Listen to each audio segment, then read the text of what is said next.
দেখেন পৃথিবীটা তো বহুত এগিয়ে গেছে, বাংলাদেশের যারা আছে তারা তো এমন না যে তারা আসলে সবাই খুবই অশিক্ষিত মূর্খ, তারা তো এখন পড়াশোনা জানে, বিভিন্ন ইউনিভার্সিটিতে বড় বড় জায়গাতে আছে, তারা তো আসলে একটা ক্লিক করেই খুঁজে বের করতে পারে যে কাকে কে কোথায় পুরস্কার দিচ্ছে। মানে আমাদেরকে যেভাবে ছোট করে দেখছে, দেখুন তাকে চেতাম হাউসে একটা প্রশ্ন করা হয়েছিল বাংলাদেশের মানুষ সম্পর্কে, সে বলেছে বাংলাদেশের মানুষ টাকা খেয়ে ভোট দেয়।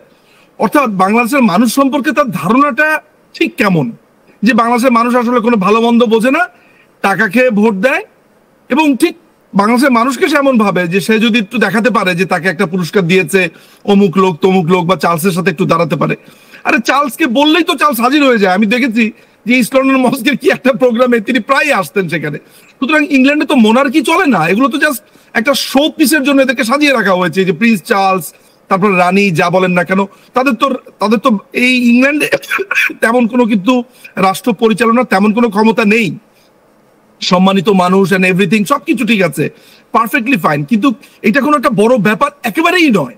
এটা যদি ধরেন ওবি হতো বা নাইটহুড উপাধি দেওয়া হতো, তাহলে একটা কথা ছিল যে তাকে নাইটহুড দেওয়া হচ্ছে, সেই কারণে তাকে সেখানে ডাক দেওয়া হয়েছে, এটা। কিন্তু ওরকম তো না, ওরকম একটা প্রোগ্রাম হলে বোঝা যেত যে না এটা একটা বড় ধরনের programme.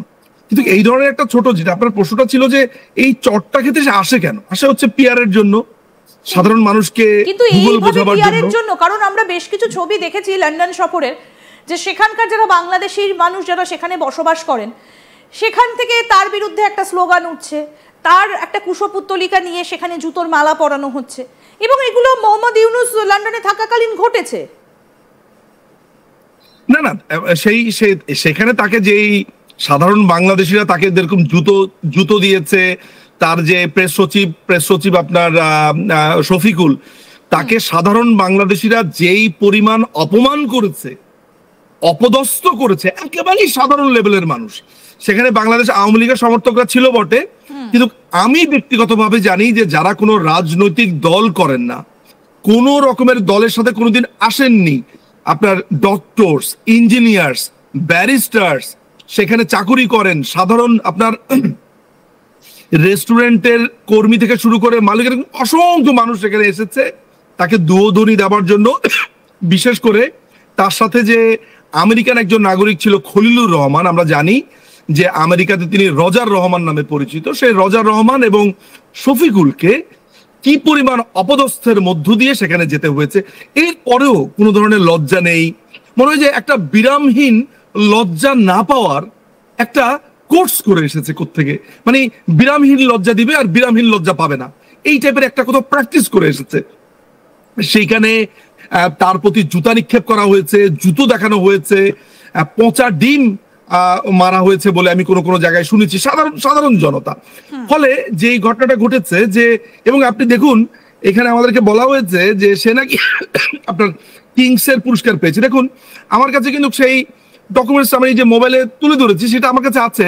The Kings Foundation announces nomination for 2025 awards, এইটা মে 21-এ পাবলিশ হয়েছে, সেখানে ইউনুসের কোনো নাম নেই, অথচ বাংলাদেশ থেকে বলা হচ্ছে যে প্রিন্স চার্লস নাকি তাকে পুরস্কার দিয়েছে। এটা একটি ডাহা মিথ্যে কথা। দেখুন সেইখানে আমরা কি জানি যে এর আগে আমরা দেখেছি যে মাননীয় প্রধানমন্ত্রী শেখ হাসিনা যখন আপনার বিদেশ ভ্রমণে যান, তখন যেই দেশেই যান না কেন সেই দেশের আপনার যারা সিভিল সোসাইটি আছে, অর্থাৎ বিভিন্ন পেশাজীবী, চাকুরিজীবী, বিভিন্ন পেশার মানুষেরা, সাধারণ মানুষেরা, এরকম একটা সেমিনারের আয়োজন করা হয় বা প্রোগ্রামের আয়োজন করা হয়, তারা আসেন, তার সাথে কথা বলেন, মত বিনিময় করেন। ইউনুস কিন্তু এই ধরনের কোনো প্রোগ্রামই করেনি। করেছে কি, সেখানে কয়েকটা ইয়াং ছেলে পেলে আপনার জিসিএসসি পরীক্ষা দিয়েছে, ওই জিসিএসসি পরীক্ষার্থীদের সাথে দেখা করেছে, মানে তার মানে কোনো ধরনের জনসম্পৃক্ততা তার সেখানে ছিল না। সেখানে কি সাহস পাননি এটা করতে? কারণ তার আগেই তো তাকে ঘিরে ধরে বিক্ষোভ হয়ে গেছে।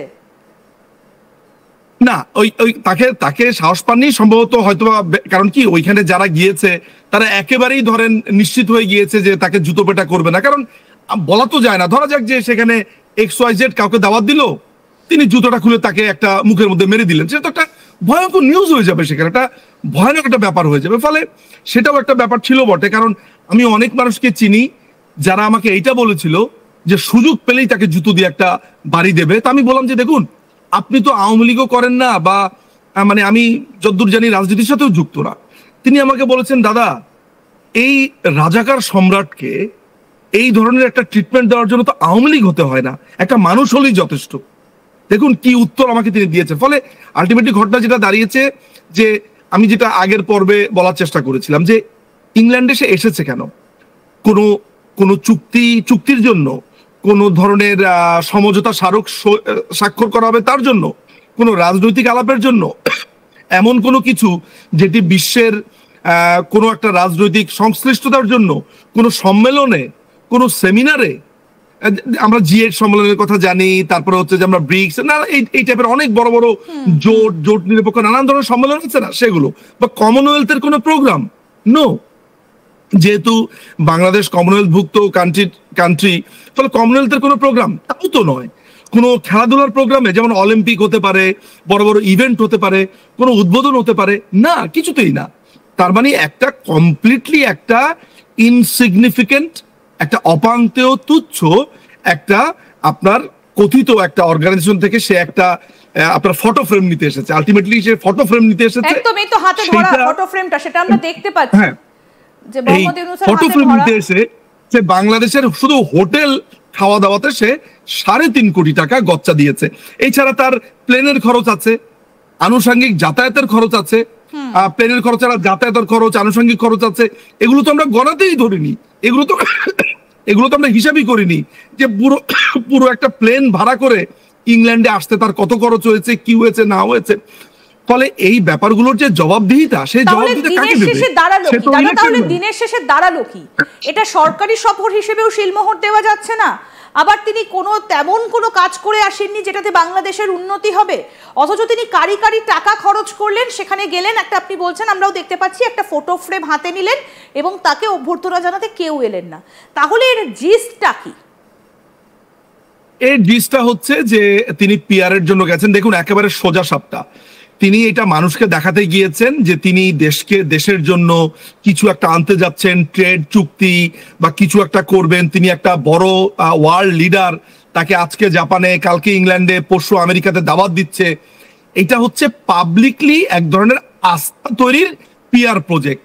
এই পিআর প্রজেক্টের মাস্টার মাইন্ড হচ্ছে এই শফিকুল আলম এবং তার যে ইন্টারন্যাশনাল বিষয়গুলো দেখে লামিয়া মোর্শেদ, তারা, এবং দেশের টাকা খরচ করে। মূলত এটা একটা লোক দেখানো সফর ছিল, এটা একটা ব্যক্তিগত একটা সফর ছিল। এই হচ্ছে উদ্দেশ্য, এর বাইরে আর কোনো উদ্দেশ্য আমি দেখি না। সেখানে যাওয়ার পর আপনি জানেন যে বিএনপির ভারপ্রাপ্ত চেয়ারম্যান তারেক রহমানের সাথে দেখা হয়েছে, যিনি যার এখনো মামলা কোর্টে চলছে, যিনি এখনো দোষী সাব্যস্ত হয়েছেন পুরোপুরি। পাঠিয়েছিলেন টিউলিপ সিদ্দিকী, তার সঙ্গে কেন দেখা করলেন না?